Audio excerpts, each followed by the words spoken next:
Are your adrenals messing with your fertility? You've heard that typical relax and you'll get pregnant. Well, it might have a bit of truth. And I say that because the glands that produce stress hormones, the adrenals, can be what's not allowing you to get pregnant. I see this often with the members of my fertility program. To make sure this doesn't happen to you, in this video, you'll learn 5 ways to nurture your adrenals and boost your fertility by following the same steps that the members of my Hope program actually take. This is what thousands of couples that I've helped have done to have their babies. And I've done this over the last 20 years that I've been a fertility expert. I've helped them by finding out what's not letting them get pregnant, developing a personalized fertility plan, and giving them ongoing support.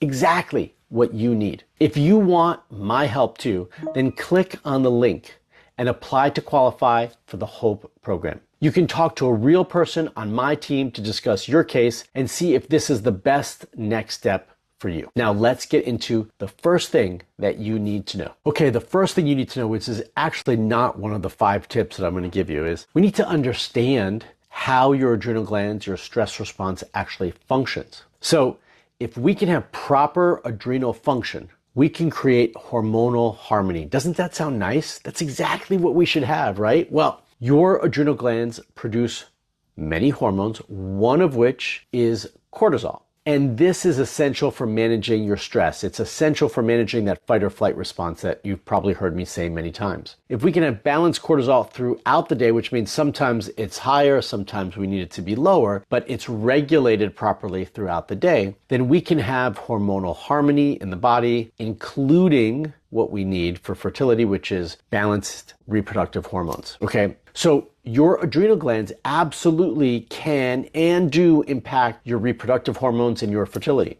If you have chronic stress or a severe traumatic stressful event at one moment in time, this can and often does lead to elevated cortisol levels. Now, an adrenal issue or a cortisol issue is not always associated with elevated cortisol. We could have chronic adrenal issues, which we would see much lower cortisol throughout the day as well. Either way, this can disrupt the balance of your reproductive organs, disrupt the balance of your reproductive hormones, which essentially are estrogen and progesterone. But more importantly, it can impact other primary hormones for your fertility. So your adrenal glands, which sit on top of your kidneys, communicate with your hypothalamus and your pituitary. It's called the hypothalamic pituitary adrenal axis. And if your cortisol is impacted and your adrenal glands are impacted over time, it will impact the way your hypothalamus and pituitary function. And what does that mean for your hormones? It means that eventually that will lead to an issue with your LH levels, luteinizing hormone, FSH, we all have heard about FSH, follicle stimulating hormone, TSH, thyroid stimulating hormone, and prolactin. All of these can be impacted by stress and the way your adrenal glands impact and communicate with and regulate your hypothalamus and pituitary. If those hormones are impacted, what can it cause? Well, it can actually disrupt your menstrual cycle. It can affect your menstrual cycle. It can cause a delayed or no ovulation, so anovulation, right? And it can absolutely cause irregular cycles and affect your fertility. So these hormones have a huge impact on your overall fertility and your chances of getting pregnant. And it all starts or can start with your adrenal glands. All right, so now we're going to get into the tips, and I'm going to start with tip number 1. Now we understand why stress can impact your reproductive function and your hormones, what that could actually lead to, and now we need to understand what we can do about it. So stress is a big issue. I see that in almost all of the couples we support. There is some degree of stress that needs to be managed and addressed. And the first number 1 thing that we need to do that is have regular, healthy, proper sleep. That's right. Sleep is the time for our bodies to rest, recover, and rejuvenate. We need to do that, and we often compromise our sleep because it's the thing that we can kind of carve or take time away from to put time someplace else. If we need to work more, or we just want to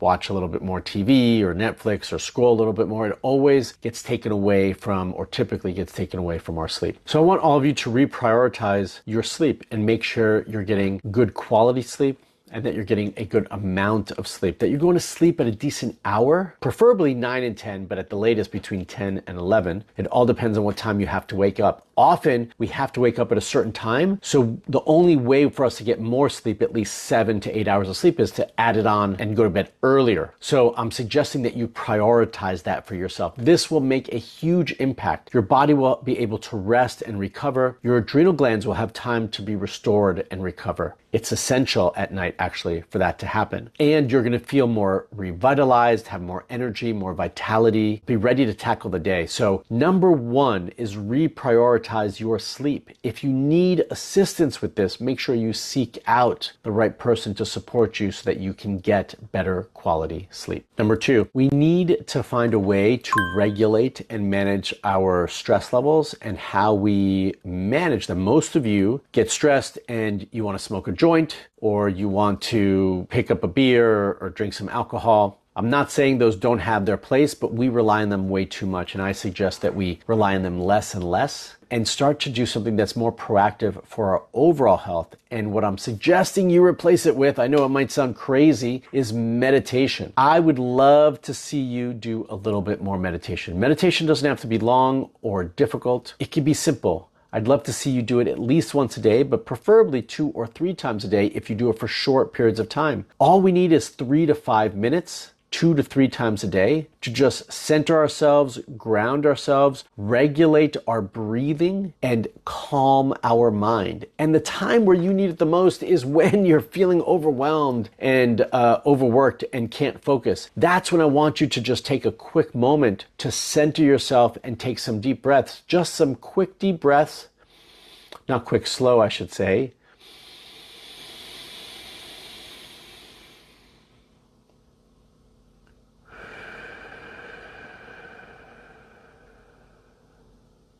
I did it once. I took one breath, one deep, long breath, and I already felt less stressed, more relaxed, more grounded.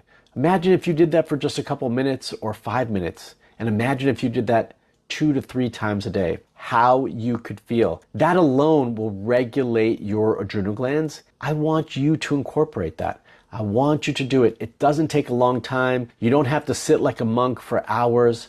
You just need to regulate your breath and give yourself an opportunity.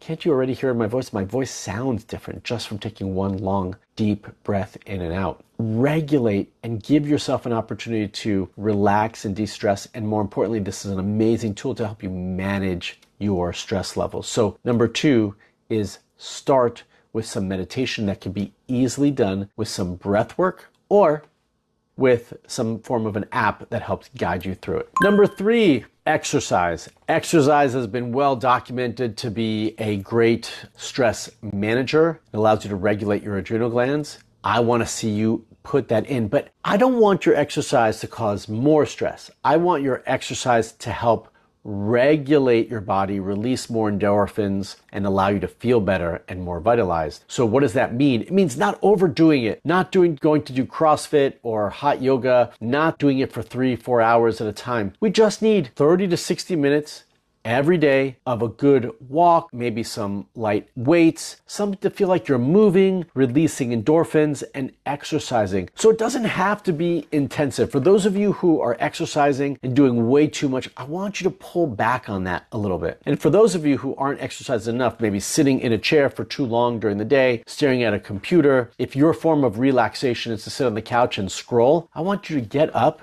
put on some music, go for a walk. That's right. I want you to go for a walk.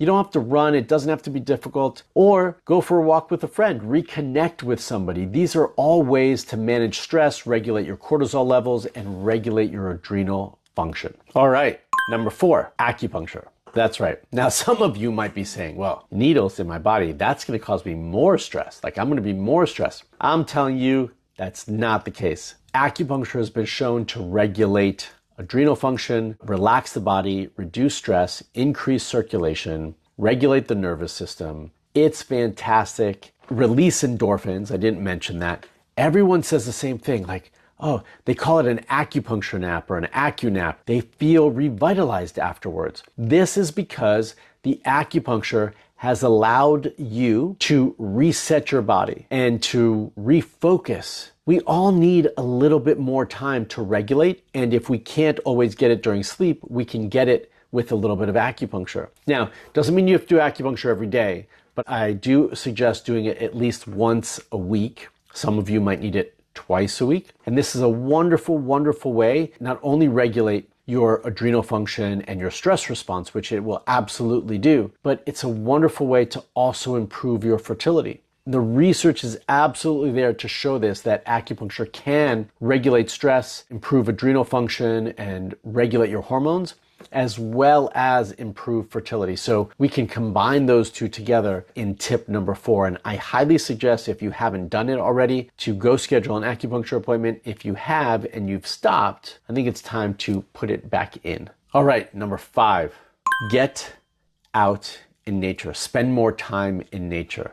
That is right. It is known that the more time we get outside in nature, the more we reset our circadian rhythms, that we recalibrate with nature, and that inherently grounds us, connects us back to our world and our environment, and helps to regulate adrenal function and cortisol levels. This is easy. You can combine this with tip number 3 with exercise. For those of you who live by a coast, by the water, or by a lake, go take a walk by the body of water, by the lake or the ocean. Go walk around it. That naturally will help reset things. It's beautiful to be around a body of water. The waves will help you kind of recenter and ground. If you're by a beach, you can walk barefoot on the sand. It's really grounding, helps to regulate your adrenal glands. If not, just go outside and take a walk or take a hike in nature. Go climb a mountain or hike a mountain. My favorite thing to do is actually get outside and go camping for a weekend, where you can totally disconnect from technology and from the world, and you can reset and reconnect with nature and yourself. And I'm telling you, if you don't do this often, you're gonna love it, and it's gonna allow you to understand why being out in nature has made such a big difference for so many people, and why we reconnect with ourselves